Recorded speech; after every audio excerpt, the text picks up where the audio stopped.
I love the story of a conversation at an English country house at a dinner party, where the hostess started up the question of death and asked the various guests what they thought was going to happen to them when they die. And some thought about reincarnation, and others thought about various kinds of different planes of being, and others thought they were going to be annihilated. But none of the guests had answered except Sir Roderick, who was a kind of a military type, but a very devout pillar of the Church of England. He was the church warden, chief of the vestry in the local country parish. And the lady said, "Sir Roderick, you haven't said a word. What do you think is going to happen to you when you die?"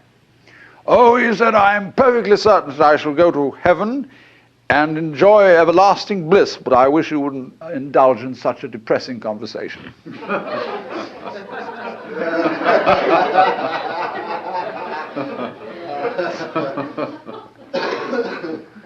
It's true, isn't it? Death in the Western world is a real problem. We hush it up. We pretend it hasn't happened. Our morticians, who are very smart commercial operators, know exactly what's expected of them. And they make death just awful by pretending it doesn't happen. See what happens. You go to a hospital and you're at the end. You've got terminal cancer. And all your friends come around and they wear false smiles and they say, "Cheer up, you'll be all right. In a few days from now, you'll be back home and we'll go out for a picnic again." The doctors have their bedside man. You see, a doctor is absolutely helpless with a terminal case because a doctor's, by social definition, a healer. And he's not allowed to help you die. He's out of role. Even though, he may sneak behind the rules and do it, but he's got to heal you. So he's going to keep you indefinitely on the end of tubes and all kinds of things, while there's a certain grave demeanor to all this, and all the nurses are so pleasant and so totally distant because they know this is death. And they mayn't be frank with you. That's why they feel distant. It's not that they're not concerned. It's not that they're heartless people, but that they just don't know how to be frank, like lots of people when they meet a drunk. They don't know what to do with a drunk because he's not behaving right. And so when you're dying, you're not behaving right. You're supposed to live. See, so we don't know what to do with a dying person.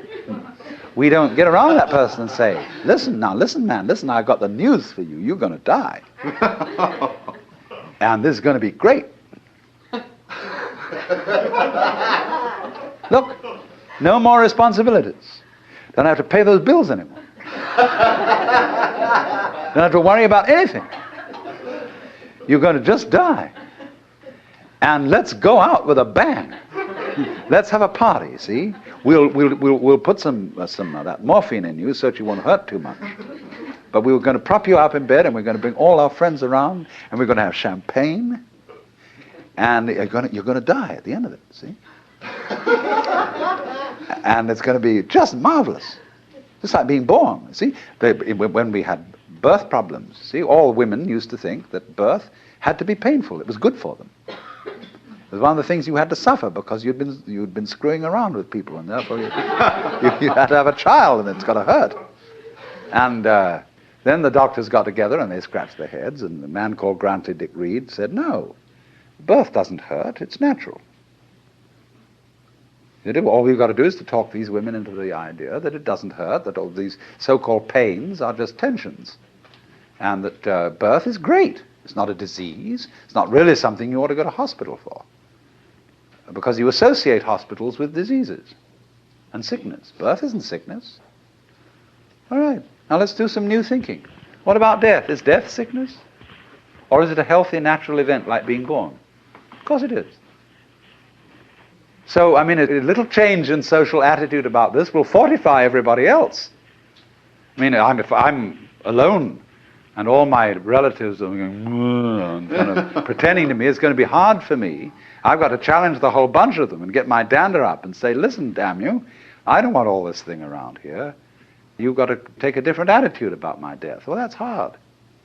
But if everybody helps me, and we do, we're all one body, if they all come around and say, congratulations, you're going to die. Liberation. Liberation now, you see. Because just before you die, I mean, look, I know very well a skillful priest handling a person dying can do this for them. But he has to talk very, very, very straight. And he has to say, listen, these doctors, don't you pay any attention to them. They're trying to amuse you and deceive you. You're going to die. This isn't terrible. But it's just going to be the end of you as a system of memories. And so you've got a great chance right now, before it happens, to let go of everything.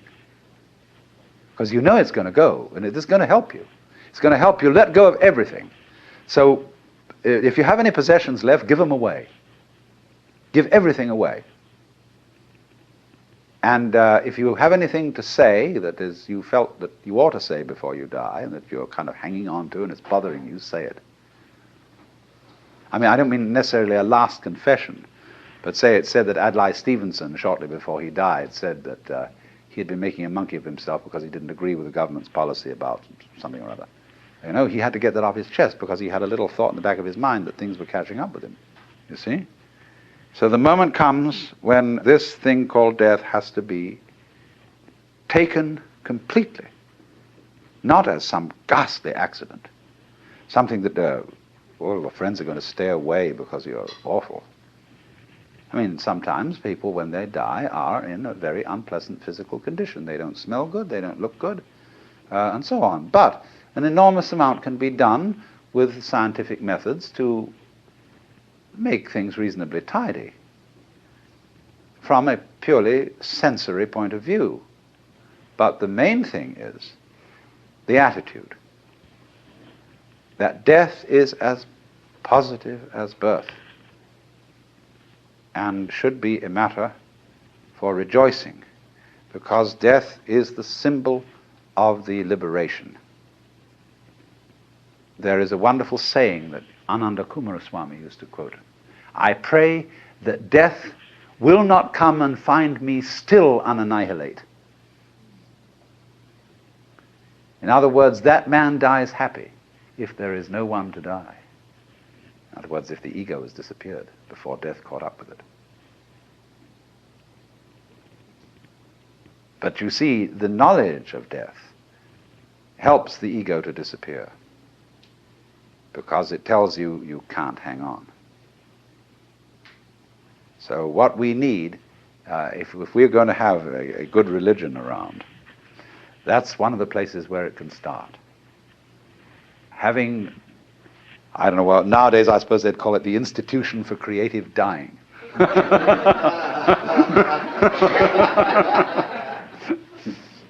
But something like that. And you can have one department where you can have champagne cocktail party to die with, another department where you can have glorious religious rituals and priests and things like that, another department where you can have psychedelic drugs, another department where you can have special kinds of music, anything, you know. All these arrangements will be provided for in a hospital for delightful dying. But that's the thing, to go out with a bang instead of a whimper.